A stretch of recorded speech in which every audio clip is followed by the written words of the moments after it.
Welcome, everyone, to the Sickos Committee podcast. This is our podcast for the evening of February 13th, 2024. Happy belated Valentine's Day when you hear this, I believe. I did the usual thing. I followed Hallie Anderson's advice. I called a local florist. I told them how much I wanted to spend. And flowers are coming tomorrow, which should all work out nicely. It's the best way to do things. But even if you don't have anyone and you're just listening to us out there, I'll be your Valentine. So don't worry about it. If you don't want me to be your Valentine, I offer Commish. Commish, I actually offered you today for another job I'll talk about later on. Because I saw that. Another conference needs a commissioner. They're having a breakup, and I offered you as a part-time commish. That's your job title. You can do any commissioning. I'll be your part-time commissioner. That sounds like an Usher song. That actually does sound like an Usher song. I was going for the Stevie Wonder part-time lover, but okay. Oh, that works too. Yes. Folks, I'm Jordan. With me tonight, I've got Commish, Pitt Girl, Beth, and Arthur on the ones and twos. Beth, how are you? Less is Bantams. Less is Bantams indeed. Are you feeling very neutral, or are you feeling sidewalk today? I'm feeling neutral today. There we go. I do not live in a place with sidewalks, so I don't cotton to that. Pitt Girl, how are you? Pitt basketball has won in Charlottesville for the first time in 50 years. Let's 5-0? fucking go. 5-0. Jesus. Well, you weren't in the same conference for a lot of that. But still. Second win at UVA ever. And Pitt basketball, they keep doing the thing. We might see them in March, so get hype. Get hype. Commish, how are you, sir? I'm good. It's Mardi Gras Day. Having a good time. It was very, for me, it's kind of like, yeah, it's Mardi Gras. And I'm like, yeah, I'm in San Antonio. Not the same. So it's just like, so I try to make it Mardi Gras.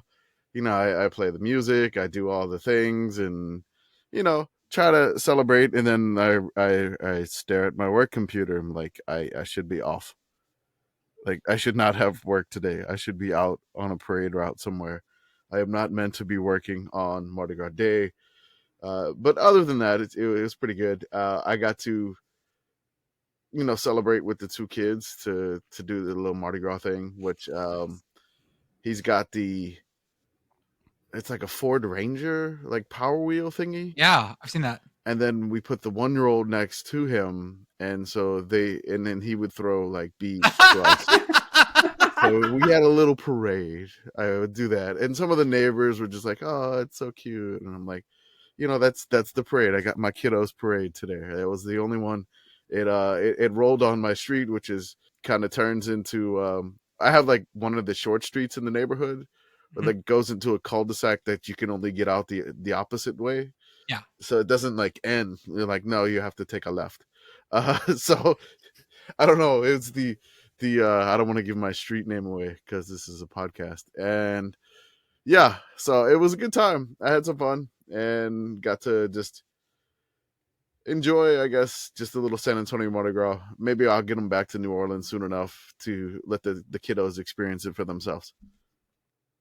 What does Mardi Gras look like for children? Like, what do you like? Is there like a PG version? Do you go to like a 10 a.m.? Like going to 10 a.m. mass or something? So like Mardi Gras, Matinee Gras. what everybody associates with Mardi Gras is probably those horrible Girls Gone Wild videos, or just straight Bourbon Street or Canal Street. It's just a madhouse of tourists and everything like that. That's the end of each parade. Okay. There's the local section, which I was trying to explain previously on the last podcast, the neutral ground side and the sidewalk side. It's the locals. It's the people that live in New Orleans go to this side. So you don't get too many tourists on this side in Uptown. And then you kind of take your families there. The kids, they get put in these weird ladders. Okay, so I was going to ask you about the ladders because there was a to-do about people having too many ladders, or they were like trying to reserve spots for ladders. I don't know what this was. Oh, people try to put their ladders to claim spots on the parade route. Oh, it's like the parking chair. Yes, yes. So they try to do that. It's like the parking chair, but for the parade route on the neutral ground or the sidewalk side, either side. Using Warner Ladders, the official ladder of the NCAA tournament, not a sponsor. I mean, they could sponsor us for March Madness. Go right ahead. Those ladders are really expensive, by the way. Really expensive. Yes, just like God. I had to buy one the other like a couple months ago. I was like, Jesus Christ. But no, it's basically they try to reserve the seats. They put the kids up in the little basket on top of the ladder that you fashion, and then the kids just get like stuff thrown at them all parade long, Yeah. and they love it. They're getting like stuffed animals, they're getting like beads, and the parents are trying to catch it for the kids and just give it to the kids and put it there. So the kids love it. It's just like the best thing ever. And then you have all these beads that you have no idea what to do with. Just put them in the attic. Sure, that'll resolve itself eventually. But yeah, really, kids Mardi Gras. It's kind of PG on that side. There is still an element of rated R, that can show at any time uptown, which you got to watch out for that. But there's not going to be the X-rated shows that you would see like that's, on Bourbon Street.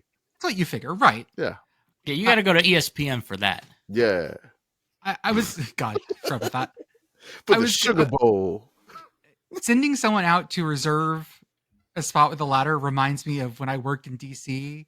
We had a softball game. We would send interns out at noon to go sit on the softball diamonds because it was first come, first serve. So you send the interns out. Yeah, that's what interns are for. Right. They're not people. They're just interns. You had a question about Mardi Gras, Arthur?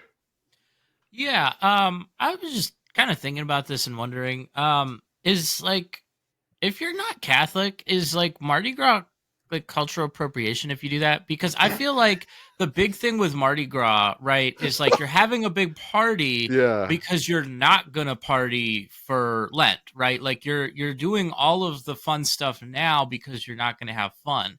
Is it like I don't know. I was just thinking about this personally because I'm not Catholic. Like I don't keep Lent at all. Is it like I don't, maybe cultural appropriation isn't the right word, but I feel like I haven't earned Mardi Gras if I'm not doing Lent, if that makes sense. That makes sense.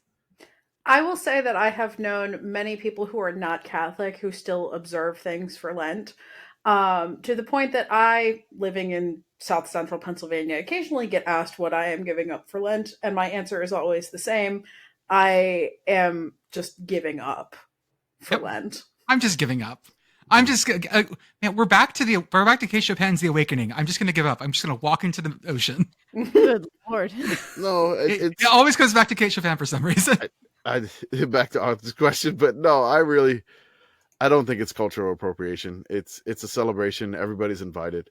Enjoy it. If you're not doing the Lent thing, that's fine.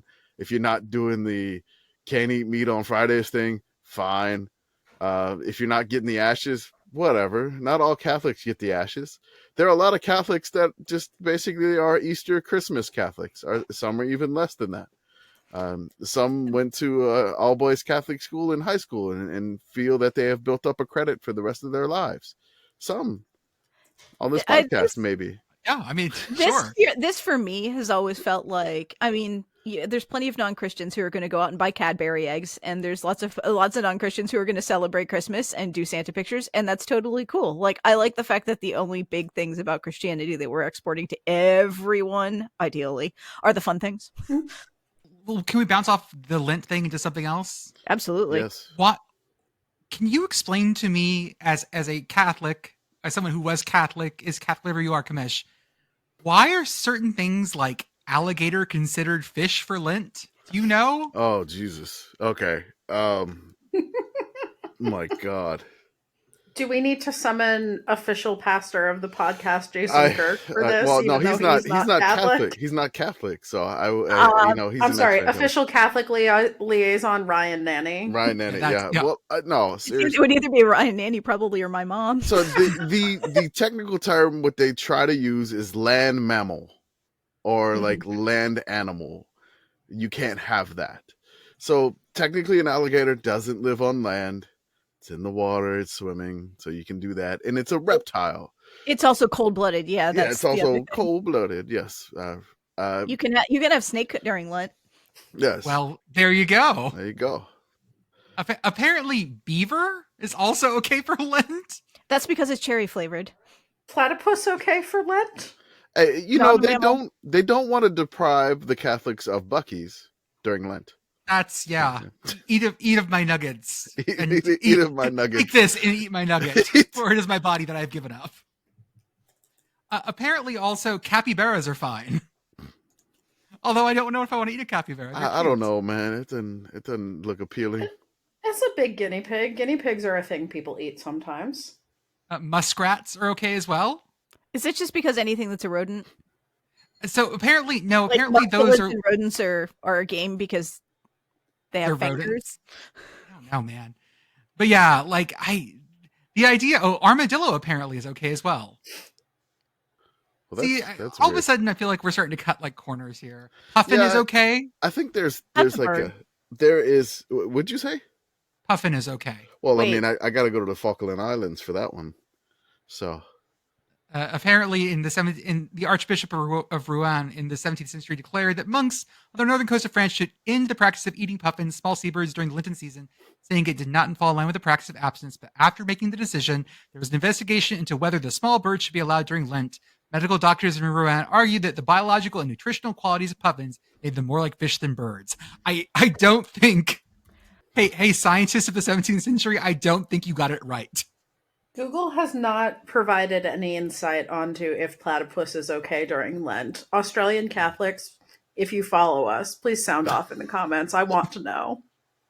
I love like there's theories of like, these, they wanted to support the seafood folks during the cold months, and that's why we're eating fish. We're frying fish during Lent. I mean, keep in mind that like for the longest time, Catholics were no meat on Fridays year always. round, and then Yeah. Lent it was no meat. And all then the like time. I think what was it, Pope John Paul II? Like was fucking like Vatican II, man. Vatican Vatican II wrecked everything. Vatican II? Vatican Okay. II Electric Boogaloo. That's right. It was just like no, just during Lent. And this is like Which is the a only. word that's in English. This is the only Catholic thing I do. Like I do the Mardi Gras. Is the Latin. I do the Mardi Gras. I do the no eat meat, and I try to give up something for Lent. This is like what I do. Like I rarely go to church, but this is like the only thing that I do. It's like it's time for Catholic challenge time. Of I think that's all I do. I don't know why. one of the weird things, and Beth will back me up on this, is that when you study music, you also become sort of a minor expert in Catholic theology. Yep. Because You have to. because so much of written music starts with the Catholic Church, and so that sort of becomes the starting point for like written music history. Mm-hmm. So I know big chunks of Latin Mass. I know all these things, and man, it's all useless. And then you become one of like. Well, you know how to give the Guidonian high five. Like, sorry, that was the worst joke I think I've ever made on this podcast. It was good. The worst part is that you become like I'm sort of some weird like trad cath in terms of I want my mass to be such a specific way in Latin, but I don't have like trad cath brain. But I'm also like it should be in Latin and there should be three dudes facing the wall. It's Jordan a weird out here mix like return with a V, but only for this. right? Like that's fucking get the guitars out of church. Bring in the choirs. I'll tell you what, the that's people in just the me. no context image chat are going to have themselves a time tonight. Oh, I haven't even been looking. What are you guys putting in there? Oh, yeah. Oh, yeah. The Guido hand. The hand of Guido. Yes. It's a music thing. It's all music things. Everything. Oh, I know what this is. There's a guy on TikTok that sings things. Oh, he does it? Yeah. Oh, yeah. Yeah. I'm surprised that the hand survived in the Middle Ages because it does look like witchcraft. It does. Everything looks like witchcraft. Y'all, I don't want to start with a downer besides, Lent, which I guess is the ultimate downer. I don't know. No, Easter's the ultimate downer. No, I think Good Friday's the ultimate downer. Yeah. I mean, I would say that Holy Saturday is the ultimate downer just because nothing goes down. Well, that's the one you're not allowed to do Mass on. Sad and you can't do anything. Yeah, you can't do Mass on Holy Saturday. But then all the brass players gets jobs on Sundays, but no one wants to fucking hire a bassoon player because bassoon's not a fucking Easter instrument. Tell me about it. I would be happy to play your Easter service on my saxophone. Yeah. What says that's a very French thing. It sounds aggressively French. Mm-hmm. I used to go to a mariachi mass for Easter whenever Alana was still going to church. We would go to mariachi mass in South Texas when she visited me, and it was great. Those amens on trumpets and guitars are fucking amazing. That's wonderful. I don't want to bring things down, but we did have a death this week that we need to cover. He did not die today, but just the news broke today. William Bill Post, the inventor of the Pop Tart, passed away. And according to his obituary, which I'm reading right now, apparently he did not invent it. Bill would say, quote, "I assembled an amazing team that developed Kellogg's concept of a shelf-stable toaster pastry into a fine product that we could bring to market in the span of just 4 months." That is poetry, sir. He has rode off into pastry Valhalla along with Strawberry. 2 in every pack? Yeah, there's another one. There must be another William Bill Post. Apparently, he also married his high school sweetheart Aw. and was has like great grandchildren and everything. So seemed to be a pretty okay dude. Born in 1927. Time traveler. Yep. And then he died in 2024. So that makes me sad. But his invention of, what did they originally call it? It was like fruit scone, toaster scone, whatever it was. Fruit scone. Fruit scone, and tried to make the apple currant flavor that didn't work. But you know what? He lived to see it brought to life and then cooked to death. And then consumed. Again, we're back at Catholicism again. Oh, I can't wait for those Easter posts. All of a sudden I had a whole set of Easter posts I have in my head now, y'all. It's going to cover the whole weekend. Okay, so we have that. And there's something I didn't cover last time that I want to talk about. Y'all, because Cannibals is eternal. If you don't know what Cannibals is, listeners, in our Discord, from long before the Sickos community started, there was Cannibals. And even before our Discord, there was the Shutdown Fullcast used to open Slack. Yep. Just a Slack chat, like a Slack server on weekends. And there is a channel called Cannibals. It's about animals and cooking and cans and everything. And there's lots of food crimes in there. And these things happen. I think Gatorade Cornbread was the first one I was a part of, and that was at least several years ago. But Taco Bell is out here having like Apple type presentations for their new menu items, and they have a Baja Blast pie coming on the menu. I'm sorry, what? Yeah, I'm going to get you a picture of this. Oh, wait, there's more. They have go a ahead. Baja Blast gelato. Do. And they apparently also have like cinnamon Twizzlers with Baja Blast dust on them, which I think if you get into your lungs will kill you. I dropped in the chat the Baja Blast pie. It looks aggressively green. Like when I fuck up the coloring on a key lime pie, that's what it looks like to me. But that's the right Baja Blast color. Oh, it is.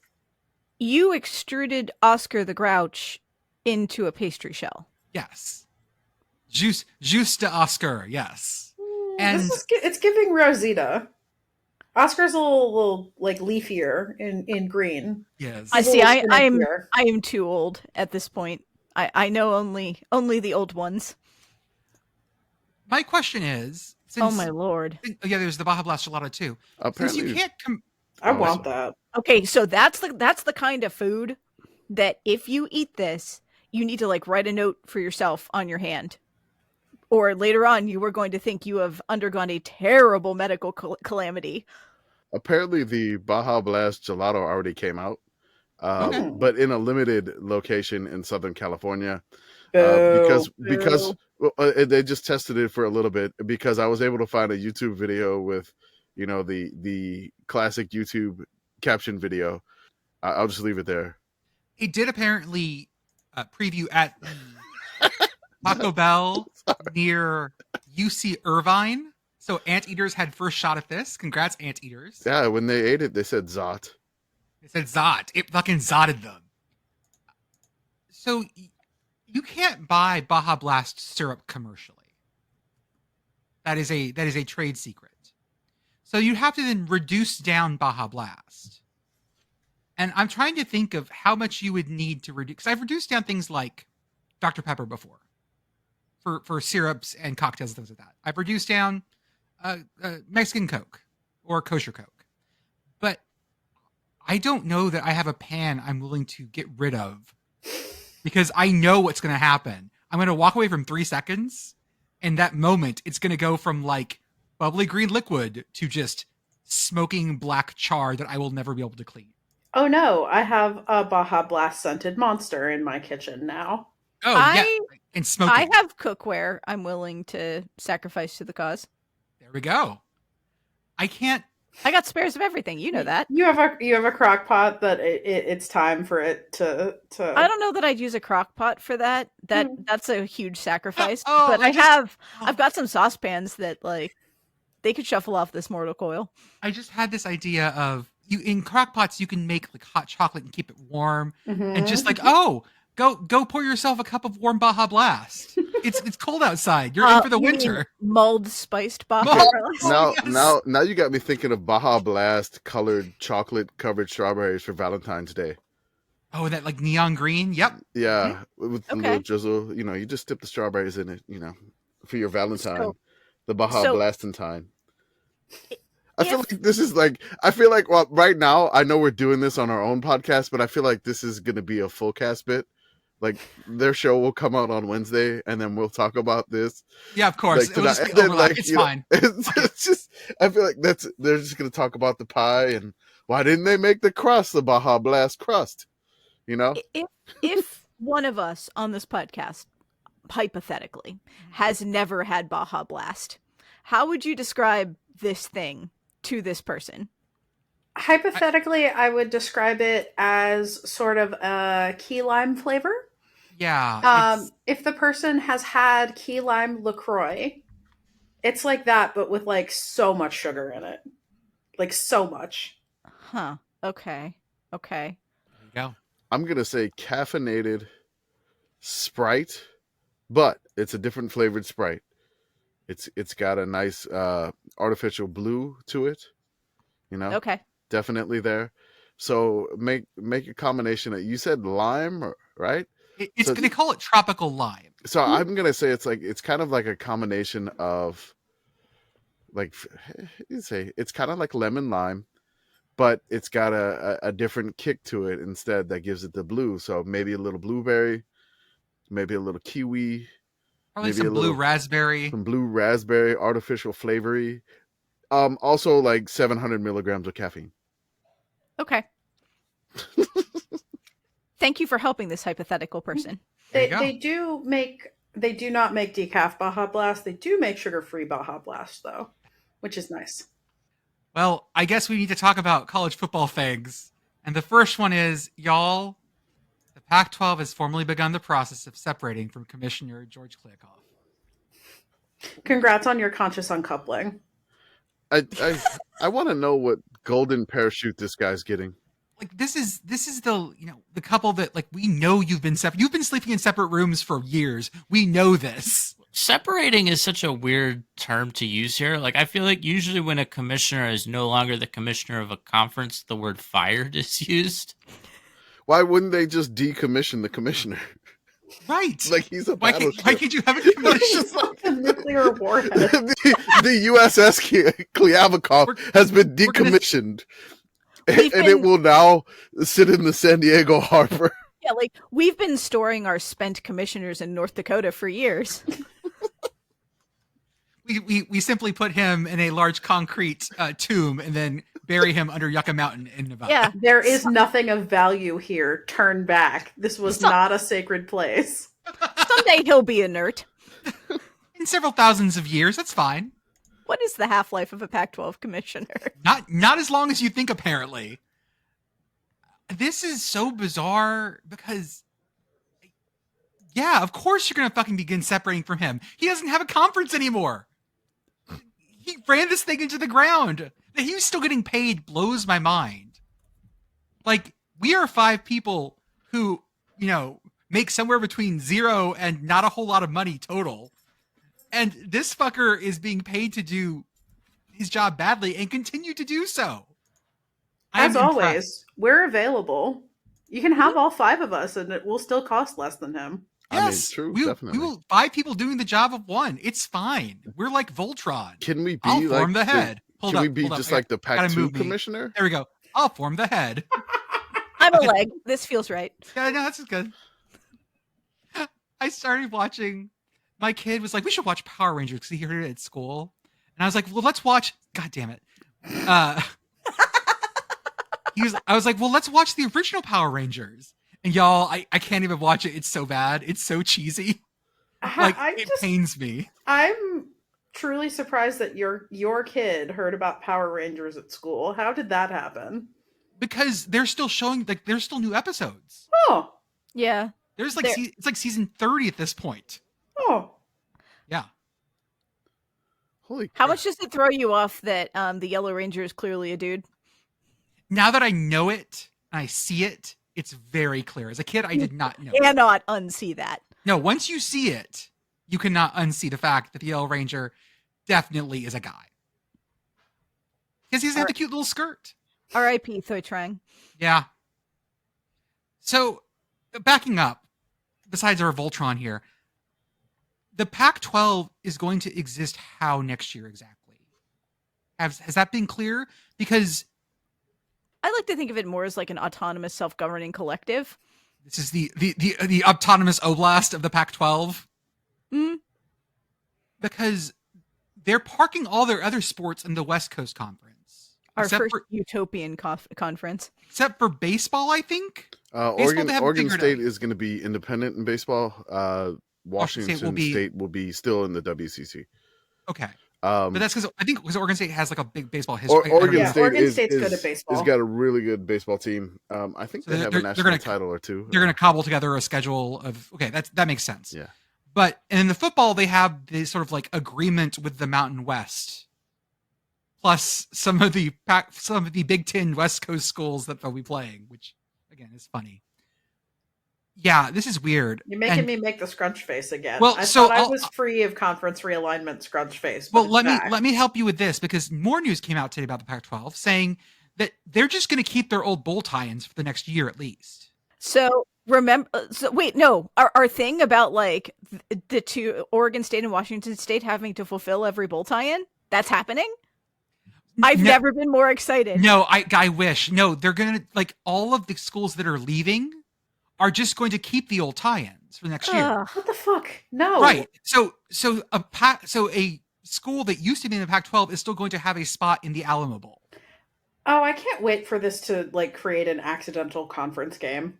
It's going to, like, especially going forward, it's going to have to. And I think the Bulls have said that they're going to try to pair up teams that have not played during the regular season, which is still a conference game. It doesn't count.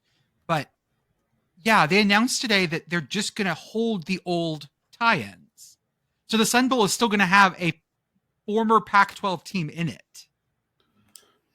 I just wish in the immortal words choice. of that one Syracuse fan in the GIF, this is so fucking stupid. Yes. Woo! Woo! Someone had to, even though I don't feel like it. Can I ask a dumb question? I mean, it's all we do on here, but go ahead. Why do we still have bowl tie-ins? Like, that's a thing, right? Like why? I say this as a West Virginia fan that's been shuffled off to Texas and Arizona like crazy in the past several years, and suddenly you put us in North Carolina and a whole crap ton of us show up. Like, why do we have this? Increasingly, as conferences make no geographic sense, why are we doing this? Just have the Bulls draft teams. Everyone would watch. It's a big TV show anyway. Well, and the thing with West Virginia this year is they like ripped up the bowl tie-in to get them to Charlotte. Like they weren't supposed to be there. The only way West Virginia can go to a bowl game that's anywhere near West Virginia is for the roof to cave in on bowl tie-ins. Yeah, well, and I mean, I would say like when it comes to the group, I have a lot of complaints about Group of Five bowl tie-ins and that it's all kind of a soup. But it's all kind of an ESPN event soup. But the one kind of benefit there is that you're not locked into specific contractual things, right? I mean, conferences, they have a contractual thing where like, this is how many tie-ins, like this is how many teams ESPN needs to take. But like they got a whole pool of teams and they can just send them wherever. Yeah, I know like also as Pitt fans, a lot of them are very frustrated with ACC bowl tie-ins, not necessarily because of the specific ACC bowls, but I feel like if you talk to a lot of people around Pitt, right, like where do you want to go for a bowl? You want to go south.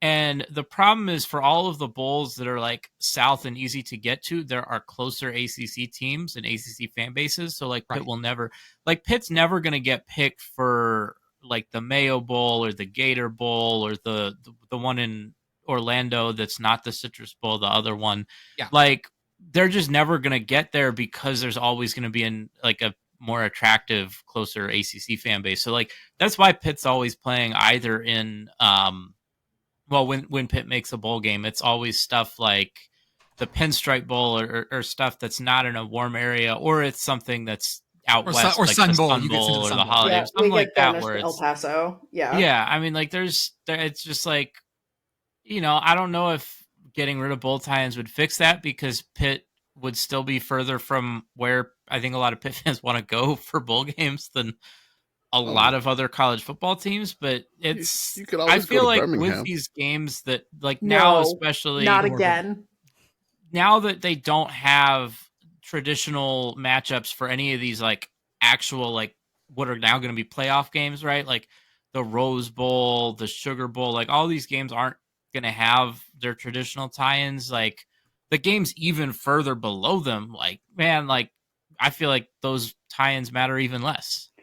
The concern that I have about 86ing bowl tie-ins completely is twofold. And both of these things are also already problems now, but still something to consider is that if you make this just a like, okay, you get to draft, you have a picking order, you are going to end up with like all of the G5s are only ever going to play other G5s, more than likely. And schools like Pitt, who for a variety of reasons, including the ones that Arthur just articulated, where Pitt either gets sent to Annapolis or New York or El Paso, bowls do want to have butts in seats. And there are schools that are perceived to not show up for bowl games.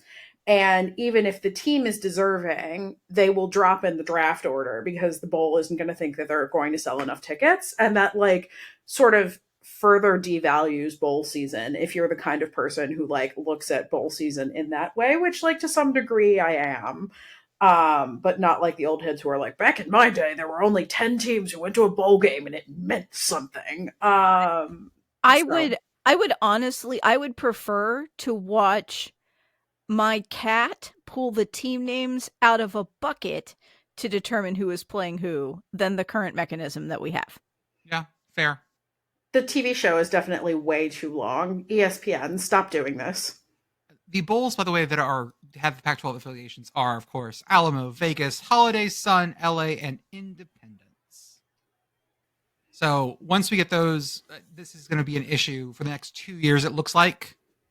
And so those same teams, even though they haven't been in the conference for 2 years, will still be holding conference tie-ins. Again, something that they could have planned for when they demolished the conferences months ago. But we're just figuring it out now. Sure, we'll just make shit up as we go along. That's too much work for the bowl commissioners, you know? Yeah. Too much work. Whatever. I'll be a bowl commissioner. We got to get our own bowl first, though. Or just sign on to someone else's. A lot of those bowls have like 40 members on their board. You could just show up in a jacket and no one would say anything. True. Just sit behind a name tag.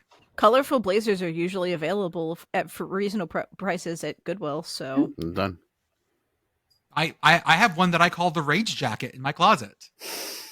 I got it.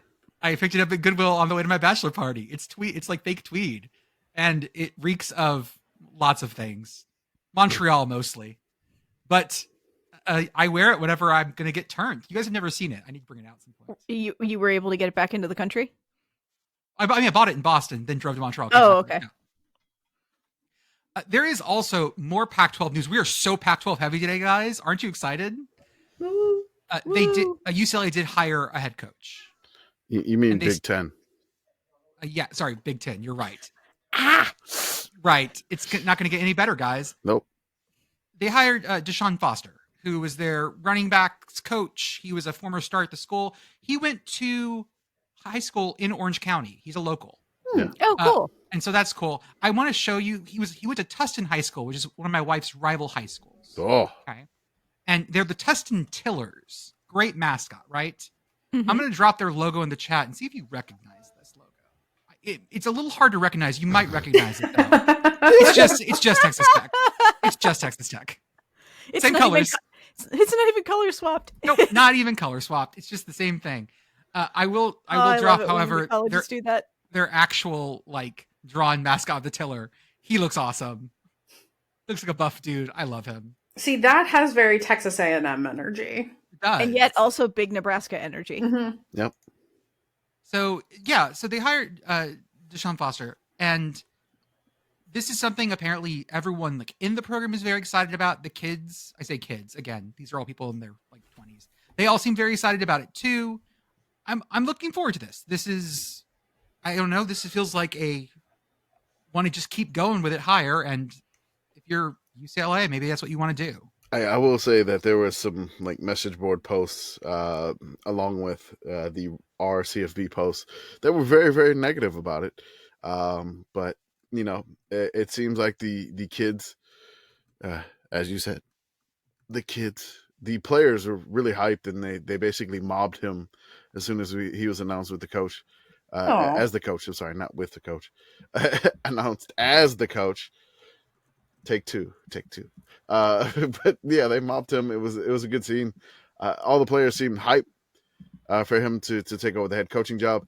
He was at the Raiders, which, like, you know, when he took a job with the Raiders and then Chip left, and they were just like, okay, back from the Raiders. So there's this season so far. No, not the Raiders, the Red Raiders. He went to Tech for a year. No. He just got hired for the Las Vegas Raiders.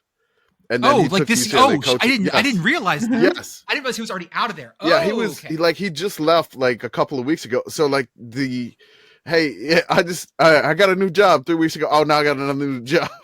He did the Grandpa Simpson Yes, gif, but in essentially. reverse. Yes.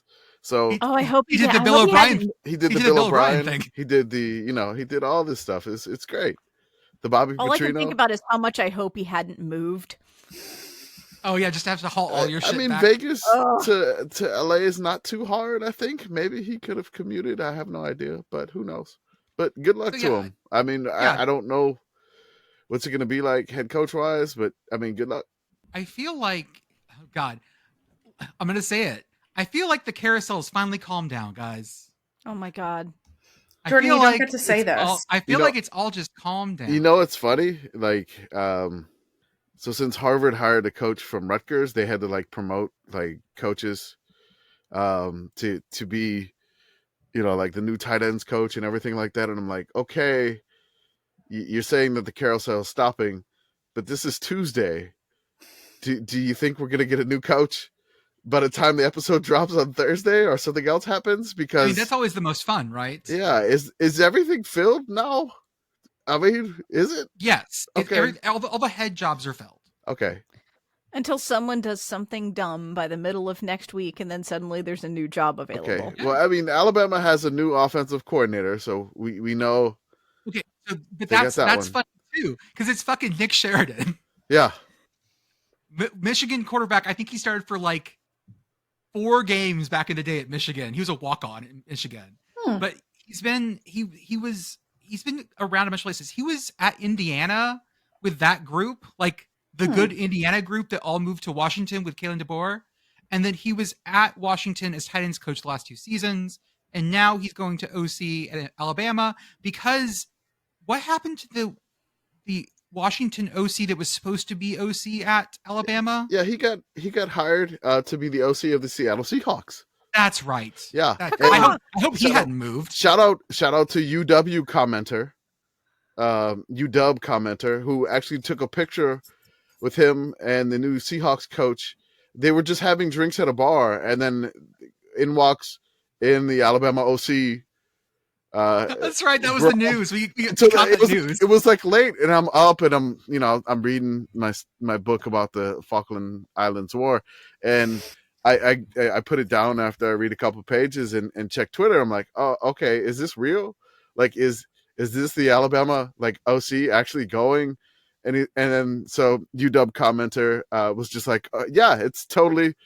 He's doing it. It looks like that. And so it's just like a guy with like 700 followers who follows us, And then all of a sudden there's a tweet from like Ian Rappaport, and then there's a tweet from Schefter saying that Brian Grubb is looked to be the new OC of the Seattle Seahawks. And then, you know, we had the tweet along with it, like, must credit UW commenter, because it was like a Friday night. They're just having drinks at a bar. Yeah. And I mean, he got a picture with Mike McDaniel. He's like, I'm breaking the news here. Oh, it's not Mike McDaniel. Mike McDonald? Yes, I believe so. I'm sorry. McDaniel's in Dolphins land. I apologize. The last thing I want to bring up I think actual football news is this. The United Football League, which is the merger of the XFL and the USFL, have announced their rule set because they're having to merge rules. Mm-hmm. And you figure they do the best of everything, but they're not, because first off, they're getting rid of the XFL kickoff, and their kickoff was the kind where they lined up like 10 yards away from each other and they couldn't move till the ball was kicked, things like that. It's a way safer kickoff. But they're going back to the normal kickoff, which I don't like. But then basically the rule in the UFL now is, and apparently this was the rule in the XFL as well, which I forgot about, that you can't coffin corner a punt. If a punt goes out of bounds within the 35, it just comes out to the 35. That sucks. So you have to down it? Yes. Okay. I mean, that's a big strike against them. And your gunner can't move past the line of scrimmage until the ball is kicked, not snapped. So they just want to give everybody the ball at the 35, really. That's what they want to do. And also no extra points. They're doing the thing of like the 1-point conversion, 2-point conversion, 3-point conversion, like the XFL did. So they're keeping the XFL version of that. Okay. Yes. And they're keeping the rule that you can have 2 forward passes in a single play, which I love, because as long as the first forward pass can't go past the line of scrimmage, but you can't have 2 forward passes. That does make me happy. All right. That's fine. I'm depressed by this. Beth, cheer me up with the history of the Altoona Curve mascots. Before we do that, can I do our plugs? I was trying Probably to a hit it good at the idea. hour mark, but okay. Just because I want to give Beth some runway here. Beth can Okay. spend more than 15 minutes on this, I'm sure. Oh yeah. Okay. Go. Okay. Do it. Okay. First off, as always, thank you for supporting us by listening to this podcast. If you want to support us more, you can pay $5 a month. That's just 1 latte a month that you're not going to drink. You don't need it. But You're Jordan trying to- will. I will. I didn't give up lattes for Lent. You probably did. Give it to me. So give me $5 a month and you can come talk to me and yell at me about my bad opinions. You can tell Beth that, I don't know, that you hate teal. I don't know. No one has that strong opinion about teal, I don't think. Yeah, that would be something. That would be Teal something. fans might have that opinion about teal. Yeah, they might. Yeah, They might. it's very, very possible. For that $5 a month on our Patreon, you get access to our Discord, which has Canimals, like we said, as well as a conversation pit where everything sort of just goes. We have college football channels. We have our Sickos channels. We also have things like book club and a music channel and a technology channel and a gambling channel for you degenerates out there who bet the over-under on 7.5 Taylor Swift cut-ins. I believe that cashed. It did cash. Even though it was like, they only showed it for like 54 seconds or whatever. Less than a minute in the whole Less than game. a minute, but it was just like every time they showed Kelsey, it was like flash, flash. It was just like it was a swift shot. It was like swift. I am pleased to tangentially mention that I ended up explaining how prop bets work to a selection of coworkers at my actual job Ooh. on Monday, specifically because this came up. The number of times that they cut to Taylor Swift came up, and I was like, "Yeah, I think Vegas set the line at 7.5." And someone was like, "But how do you have a half a thing?" And I was like, "Let me tell you about this." Let me tell you about the hook. What color Gatorade was it? I missed Purple. this. Back It was to back purple purple again? Yes. Back to back purple. Ugh. Yeah. If you subscribe to our Patreon, you get access to our special podcasts, which is Commish's Corner, and our fight song podcast that I'm gonna message Beth out after this, and we're gonna find a time to sit down and do it. We also have, of course, our merch store at sickoscommittee.org. We have our Ladies is Sickos stickers up and our safety alerts as well. We have a YouTube channel that's going to start having YouTube shorts on it. We're going to making vertical videos. It's going to be fun. Vertical videos coming. We anticipate we should have our first vertical video probably next week. Yeah. At the latest the end of February. So What if we get popular enough that people start doing animatics for us? that'd be great. That Oh would my be- goodness, I would love that. That would be great. That'd be so Mhm. cool. We also have our Substack, of course, where we're on our series of best seasons of all time for teams who have stopped having a football team. Yeah, We have Boston University coming up, I believe. that's right. I just released on Monday was Gonzaga, which was fun because in that best team of all time, it was the grandfather of John Stockton. Oh, It was a player on cool. the team. Yeah, so it was cool. One thing I just couldn't fit in the thing in the yearbook about Gonzaga, like every single player had a nickname except Yep. like one player, and his name was Paul. It was just like it's poor Paul. It's just like there's no. Paul. They called the captain, like his last name was Stockton. It was just like they called him either Hust or they called him Stocky. I mean, like everybody had a nickname except Paul. Paul did not have a nickname. He was not the cool one on that team. But I do have Boston University coming up, and that's going to be coming up. I believe I should finish it, and it should be done by Friday. I am watching like YouTube videos of their best team. I was going to ask you about that because you dropped some stuff that I was like, what the fuck are you watching? And that's what I've been watching. So I've been watching this, and it's so good. It's so like I don't want to give the like. No, don't give it up. I don't want to give it up, but you know it is so good. It is so ridiculous. It is like over sensationalized. It is overhyped video, and I'll link it in the Substack. So subscribe. It's free. If you want to do the paid subscriptions to get the podcasts and all the other stuff that we throw up there behind the paywall, whenever I can get with Blue to hammer out those Prairie View Chronicles that we got going on. But yeah, it's just, I mean, it's an email thing too. Just throw in your email address. Don't even, I mean, read it if you want, which I'd like you to. I think it's kind of funny sometimes. It is really funny. But again, it's just fun to do this, to dig into these teams, because the things that you find about these teams they're pretty hilarious nuggets of information. Are like, oh my God, this is John Stockton's grandfather playing football. Oh, okay, all right, I'm glad I figured this out. Just random stuff you find. It's always fun. Also, always shout out to Message Board Geniuses podcast. They go to the places that we refuse to go because they're probably more mentally secure with themselves than we are. I can't do that. And as always, if you want the softest, comfiest collegiate apparel, go to homefieldapparel.com. Right now, I am wearing, let's see, Pitt Girl is wearing a Light the Pitt Learning Cathedral. Cathedral of Learning, yes. Whatever you call it, yes. I'm wearing my Tulane hoodie that I constantly live in. You should absolutely order things from them because it is basically what I dress myself in all the time. Commish is wearing a the University of Miami Hurricane shirt. My laundry is on the bed, so I can see like 4 home field shirts from here, at least 4, because the rest of them are buried. Yeah. If you have not ordered from them yet, use our offer code yes, yes. That's 3 ha's for 15% off your first order. And we have our Sickos shirt showdown for this week. For men's basketball, we have Georgia Tech and Notre Dame.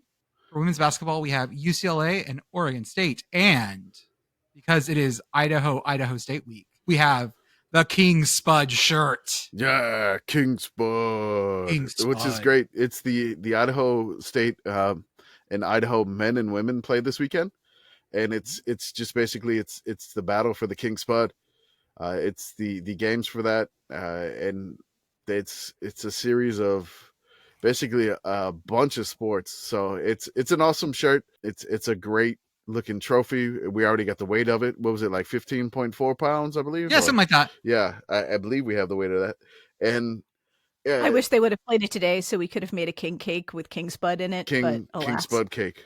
Ooh. Yeah, it'll be great. No. Combination Frostnut King cake. I was just thinking that. Yes, we have managed to merge all of the Mardi Gras Tuesday traditions. You see how this stuff happens in our Patreon? Like we just mentioned one sentence and then it goes straight back to Canimals in our Discord. Canimals is always leaking. It's always it is the primordial soup great. from which we emerged. It's like, great. Yeah. You know how the shittiest parts of the internet all emerge from 4chan? Like that is the nebula that like the shittiest things come from. Canimals is where all of this comes from. Mm-hmm. Mm-hmm. It is good and wholesome, and it has lime Gatorade cornbread. It's there. It's perfect. I did want to mention, like, we have 14 items on that shirt showdown. Once they're gone forever. So hurry and get them. Somebody in our Discord bought the Indiana State Sycamore shirt, which I did purchase myself also. Which, got to get it while you can, because it's a sweet shirt, 1970s style. When Larry Bird was there, as an Indiana State person, and they got ranked. Unfortunately, they lost this evening.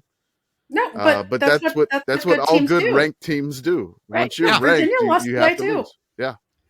This someone posted something where like the winning percentage of ranked teams on the road at unranked teams is like under 400 this year. What the fuck is going on? I'm now just paying attention to basketball, and I'm like, college basketball has been going nuts this year. So it's going to be an interesting year. And I mean, I don't necessarily think we have a clear team. And then if it is the clear team at the top, you kind of remember what happened to a few of them last year. So, maybe not. We'll see. Should be kind of fun. Y'all keep talking about how the ACC looks bad. We'll see how that turns out in tournament time. I'm not talking about the ACC. I mean, y'all in the general. I am fuck the ACC. I am talking well, you are specifically the ACC about Joe man. Lunardi, but also y'all in the general sense. Okay. Y'all had to bring in SMU to bring up the average of your conference. I know how this goes. Yep, I said it. Man, it's Jordan, been a record. Want to fight? This has been a record for Pitt Girl Scrunch Face. It's been lots of scrunch faces. Pitt Girl's scrunching the face a lot this evening. Okay, Beth, I need you to, I want you to tell me, because someone asked you to do a retrospective on the history of the Altoona Curve mascots, and I'm going to need you to describe first off what this is, and then what we're talking about. Okay, so as all of our listeners will know, this is a minor league baseball podcast, yes. Which is why we are discussing the Pirates AA minor league affiliate in Altoona, Pennsylvania, the Altoona Curve, named after a railroad fixture in the area. So the Altoona Curve were started in 1999. They were replacing a low A / single A affiliate that was had very briefly called the Rail Kings. They built a new park that looks like somebody took Camden Yards and scrunched it. It's very, very cute. And it has a roller coaster in the outfield. So if you've seen the picture of the minor league ballpark with the roller coaster in the outfield, it's fairly famous. That is where the Altoona Curve play. The Altoona Curve, in their 24-year history, I'm not counting this year yet because it hasn't started, has had I would say, a large number of mascots sort of move through the gully works. So the Altoona Curve's first mascot is now currently in the chat. I would like my fellow wizards to describe what this thing is. Okay. Please describe this mascot. It's green, but it has a cylindrical head. It looks like a bong. By the way, this mascot was one that Al Roker in 2001 on the Today Show called Stupid, which meant that the Curve had Al Roker is Stupid Day. Okay. On a certain day in July every year for 3 or 4 years. I love Central Pennsylvania. Wonderful. Okay. Is this supposed to be like the smokestack and then the front of an engine of a train? Okay, that's Commish's guess. Okay. Do we have any other guesses? I mean, I guess bong. Okay. I would not have guessed what Commish said until he said it. And now that he says that, I can see it. Mm-hmm. I'm just glad it's wearing pants. Is this some forsaken, like, evolutionary line that then died off that is a relation of both Oscar the Grouch and Gritty? It does look a lot like Gumby is in his third trimester. Yeah, like Gumby let himself go.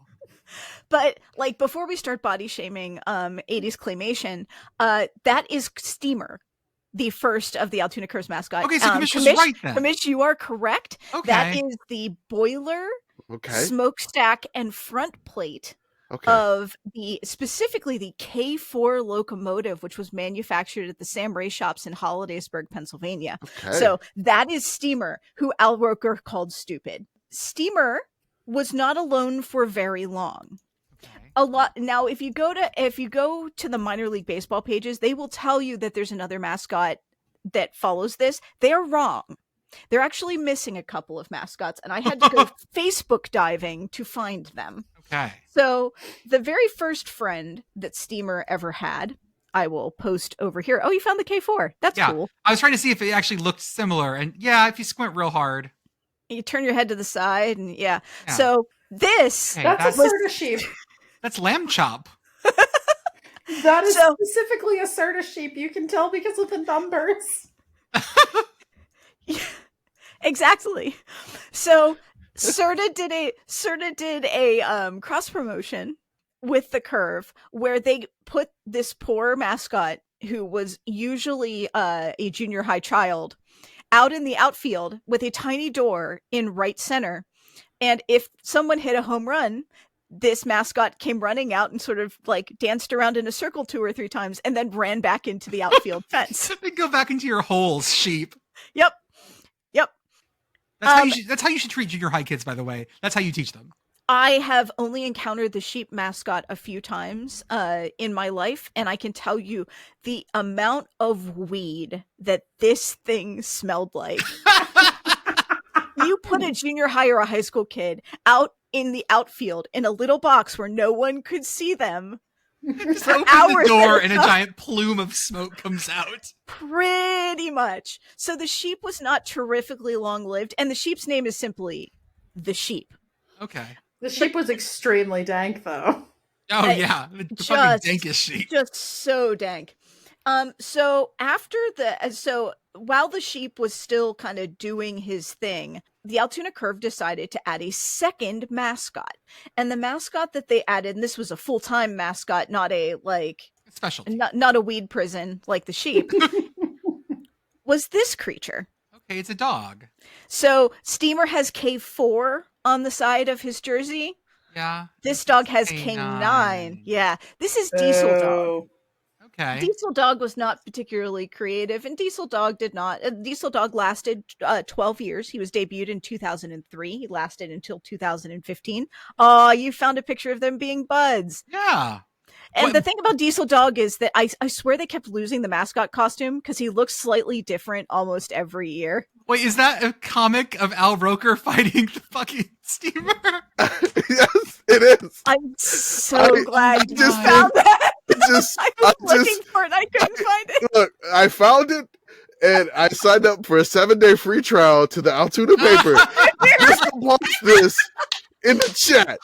I had to have a login. You could have just asked. I was like, whatever, man. I don't care. I'll cancel the thing after this. But I was like, I didn't want to. I wanted to surprise everybody because I found it. You fucking surprised me. I would like to, as is our wont when we post newspaper clips, do a dramatic reading of the beginning of this article. Yes, go for it. Please do. Thrown a Curve, TV weatherman mascot engage in off-season verbal duel. The timing was almost mystical. It was the second day of the second month of the first year of the second millennium. It was the start of a rivalry those in a tiny railroad and baseball-themed city tucked in the Allegheny folds of the Appalachian Mountains won't soon forget. It was the start of Roker versus Steamer. My God, Kevin Ott was going for the Pulitzer hard. Oh my God, yes. So for a time, it was Steamer, Diesel Dog, and the sheep. And they were a happy family together for a time. And then the sheep simply vanished. I assume that is because Serta was no longer doing the cross promotion. And this thing appeared. Is that a piece of sushi? Is that a tongue? That's a hot dog. That is very clearly a hot dog. I don't know. Why is it a hot dog, Beth? Because this was the year that Cheats began their 2 for 99 cents hot dog promotion. Yes. And so they got rid of the sheep. And now when someone hit a home run, a hot dog that also smelled like weed came running out of the outfield, did a small dance, and then ran back in. Yes. All the while, and it's worth noting that one of the favorite chants of the Altoona Curve in the early 2000s back in these days was "Free the Sheep," which was replaced with "Free the Frank" after the hot dog was announced. Okay. So you should understand, listener, that this really doesn't look that much like a hot dog. No, like I said, it looks like either a piece of sashimi or like a tongue. It's also worth noting that, and I don't know how well you could see it on here, this hot dog is wearing burgundy cargo pants. Yeah, like they don't match. It looks like it's wearing corduroys. Yes, this was hastily thought up. It feels like they had they took a hot dog costume and they were like, okay, we need to have it be a hot dog, but like, what's the most we can make it look like a hot dog without it being opening us up to like phallic jokes? Like that's what it feels like to me. It's extremely hard to find pictures. Sorry. It's very hard to find pictures of either the Frank or the sheep because they did not typically do regular mascot things. They were literally out for moments and then they would dash away. So I struggled to find pictures of them, but I was eventually able to find some. Around 2011, the Curve decided that they were going to change up their logo. And they changed up their logo to the logo that I believe Jordan posted first when we first started talking about the Curve, which meant that they needed to have a new mascot. And the new mascot that they came up with was Tenacious Casey. Okay. Tenacious Casey was the first humanoid mascot that they attempted. Ugh. I mean, he does kind of look like Jack Black. I'll give you that. Tenacious D. Tenacious Casey. But wait, they kept on like we have Steely McBeam at home. They kept on Diesel Dog to be Tenacious's friend? Yes, we had many mascots at the same time. So in 2011, we had we have Tenacious Casey that was added.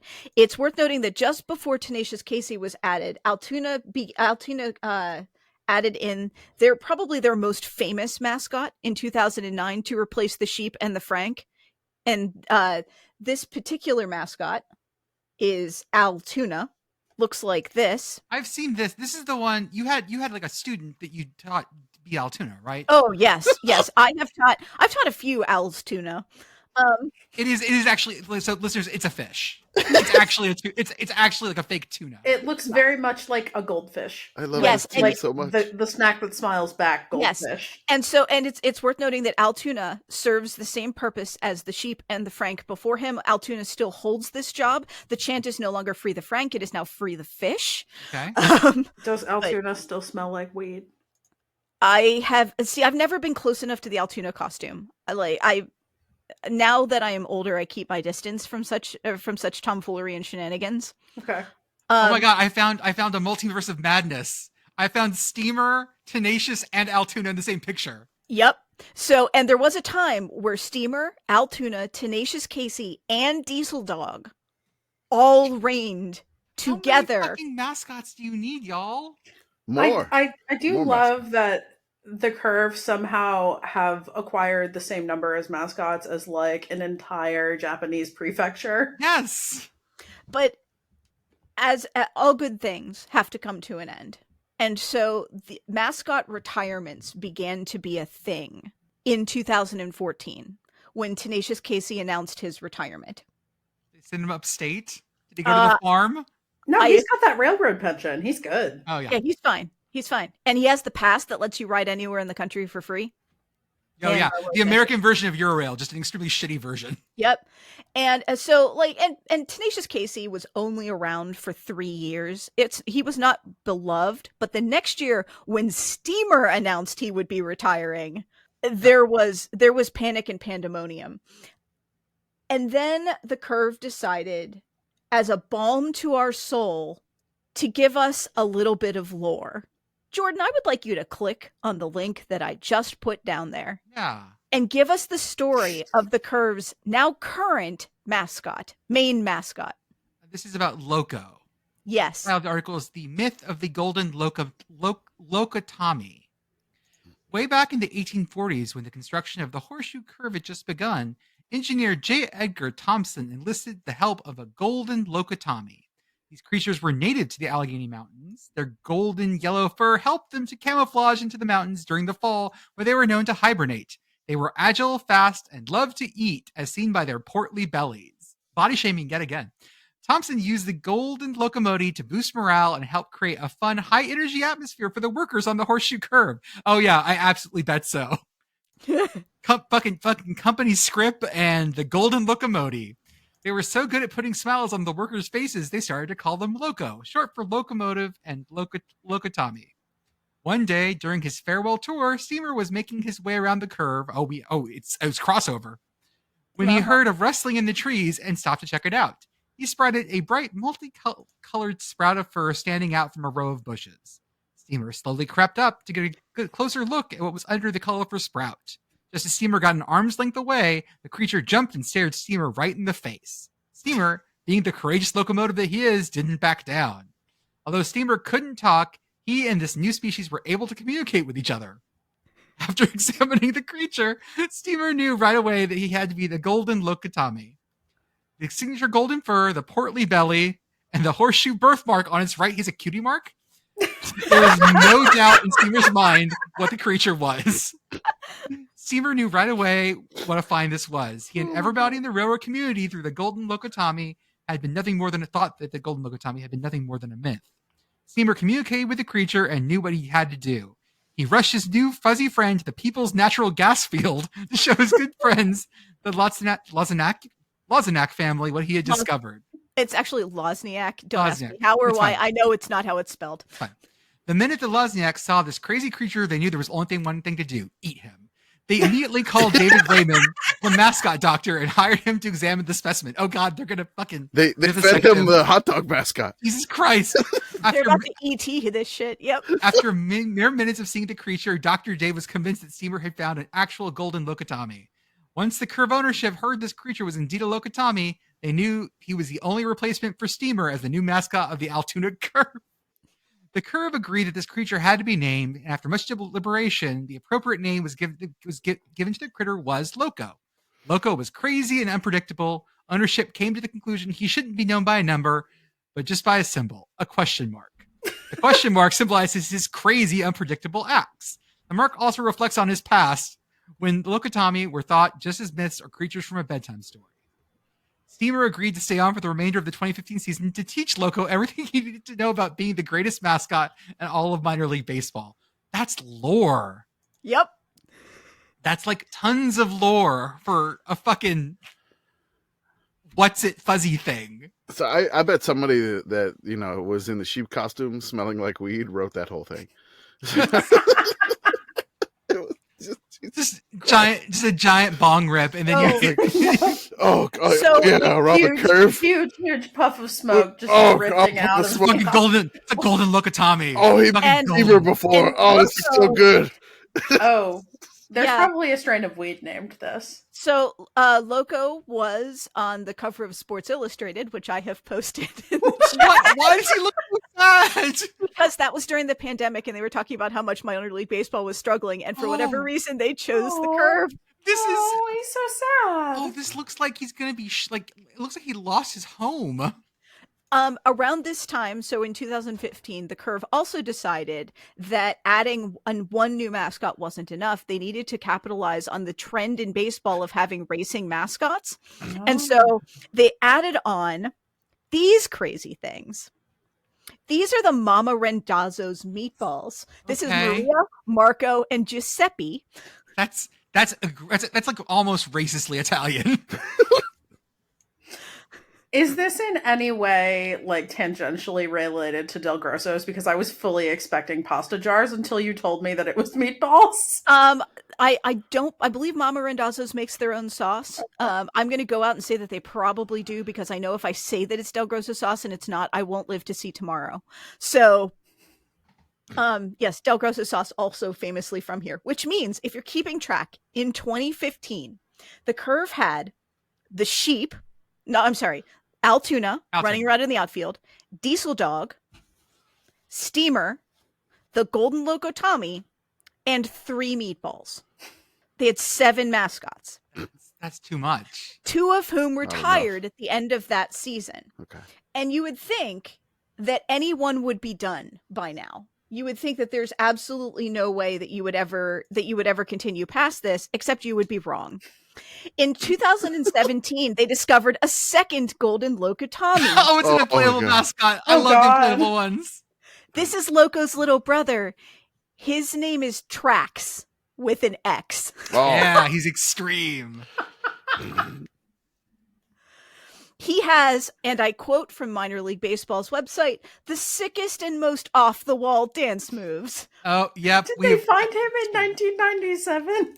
Mhm. they found All him when Poochie went back to his home planet. And that brings us to the present. Except just literally a few days ago, Oh God. Oh my God. you asked me about this and asked me if I would do a retrospective. On February 10th, the Curve announced that they would be the final team in the Eastern League to take on a Copa de la Diversión identity. Yeah. Oh God. Oh my God. What? No. So I would like to introduce you to the Altoona Peces Dorados.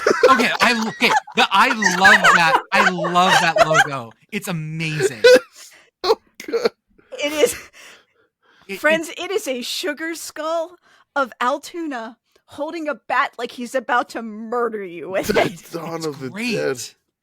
It's Oh, great. I'm sorry, the Day of the Dead. Sorry, not Dawn of. I So don't. good. So my I God. don't yet know. So they're the 5 Peces Dorados, which I think is goldfish. Yes. Is that goldfish? Yes. Yeah. Goldfish. The games that they will take on this identity for are April 12th, May 10th, June 14th, July 5th, and August 16th.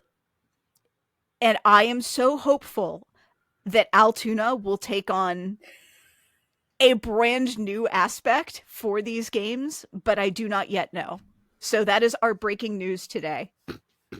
We got to get a bunch of people to at least one of those games. Mm-hmm. Sure. Mm-hmm. I know some of us are in driving distance. but- Official Sickos Committee meetups on 412, 510, 614, 75, and 816. But this is not the only alternate identity they've had, No. because I it's not. remembered that they were also the Altoona pizzas. They sure were. And again, another racistly Italian caricature of a pizza. Although I don't think they had a costume mascot for him. They did not. They had had hats, a whole though. bunch. They had hats and they had jerseys, but in order to get a jersey, you needed to work for the Curve, and I did not know that in time, or I would have gotten a summer job. But yes, they did have the Altoona pizzas. I have no idea if they plan to revisit that particular promotion. I can only hope. They've also apparently been the Allegheny Yinzers. Yes, they have. That is true. There was not a different mascot for that either. I have no idea why they would call themselves the Allegheny Yinzers, as they are not in the Allegheny River Valley, nor are they technically Yinzers, although we do dip a bit into that well. But yes, Keller Engineering decided to pay to change the name of the team. That always blows my mind. Like, they've also been the Altoona Brookies. Yes, I don't know why. My dad mentioned that tonight, and I had no memory of this thing. I think it was while I didn't live here.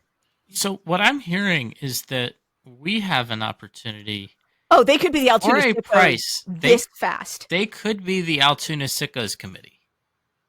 I mean, yes. Let's see. Altoona. We could have the Sickos guy in the outfield coming out for home runs. I'll one up this.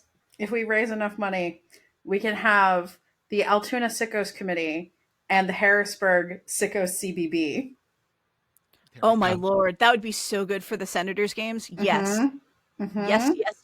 Yes.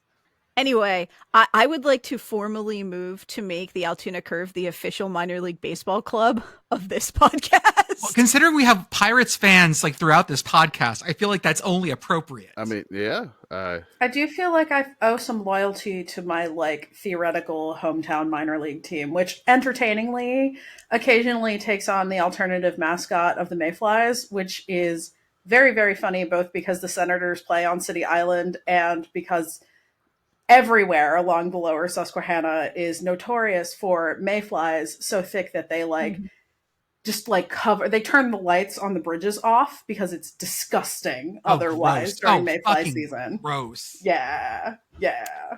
Anyway, thank you for doing this deep dive with me into Altoona mascot history. If you were keeping track at home, the current Altoona mascots are Loco, Trax, the Three Meatballs, and Altoona. And a goldfish to be named later. All right. That's I just want to say, like, my local minor league team once had a mascot that dealt drugs. What's your local minor league team? That's a joke, digging on the Pirates. Oh, ha ha ha ha. Oh, sorry. That's good. When I was growing up, my local minor league team was the Roadrunners. Oh, well, Not one, nearly as interesting. the one that we have in San Antonio, it's the San Antonio Missions. They've been around forever. Like that team's been around for like 100 years. Or what is the Spanish theme team, the Mexican theme team? What is it called again? I'm blanking. It's the Copa de la Diversión. Devoción. It's basically like fun nights. Yeah, it's just fun night. So they go by the flying chanclas, which is essentially it's a flying flip flop flying at your head. Yeah, but like you have to be very clear about that. It's a flying flip flop because a grandma has thrown it at you because you've been a fucking idiot. Yes. So it would just be, if you want to be like almost racistly Italian, it would just be like the Altoona wooden spoons, and it's like flying at you. Mm-hmm. So yes, I've got that. Rest in peace, Nanny. You hit me with the spoon a ton. I earned it. I know I did. It's amazing if you grew up in a certain culture, a certain place. If someone like holds a chancla at you, you flinch. Like people flinch at those things. A chancla, by the way, is like a flip flop. In case you don't know. Also, funnily enough, in Australia, they're called thongs, and I learned that from Bluey. Because Muffin comes in and he goes, "Bluey, look at my thongs," and I went, "What?" Let me see that chancla. Mm-hmm. Okay, Beth, thank you so much for telling us about the Altoona Curve and their history. That's amazing. By the way, I was actually wrong about how long the missions have been playing. San Antonio missions have been playing since 1888. Jesus. Whoa. Like, they are old. Okay. I mean, almost as old as the missions themselves. I mean, like, you said that, and I was like, that can't be true. That's like within 100 years or so. Like, it's closer than I want it to be. Yeah. That's close to like Texas being a country. Yeah. That's okay. That's crazy. Okay, didn't know that. All right. Are we ready for a vexillology diversion? Yes. Can we talk about the Minnesota flag thing again? Because if this podcast is nothing, it's about flag news. Because fucking Hello Internet, because the cowards at Hello Internet won't come back, we'll fucking do it. Okay, Beth, tell me about the Minnesota flag news.